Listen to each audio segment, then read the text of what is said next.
мындай нерсе туура эмес, адам баласы канча деген жаракат алып атат, өмүрү кыскара болот го буяктан деп. Алар кандай жооп бересиздер? Бокс дүйнөлүк статистика. Бул менин сөзүм эмес же ММА'дын өкүлүнүн сөзү эмес. Бул дүйнөлүк статистика айтып атат. Бокс ММА'га караганда кооптуураак. Эмне себептен? Анын бир гана удары почкаларга, башка мындайча адамдын эң башкы органдарына залал келтирип атат. Магомед деген дагы эми россиялык мушкер ба, Абсаламов. Азыркыга чейин эмеде комада. Ошол сыяктуу эле канча боксерлор барып, рингке барып өлүп калган учурлар да болгон да. Кандай, мисалы, Майк Тайсондун бойлору эмне үчүн бокстан да айтпайбыз? Зыян депчи. Мисалы, Хабиб Нурмагомедов, башка спортчулар бир бойдо алган ронду целый карьерасын алып атат. Бул эмнени түшүндүрөт? Оказывается, анда ар кандай ыкмалар, мисалы, Кубаныч күрөшөт.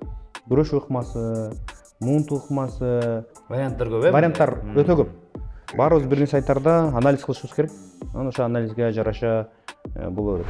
Бул спорт хаб, бизнес спорт хаб, бизнес спорт хаб.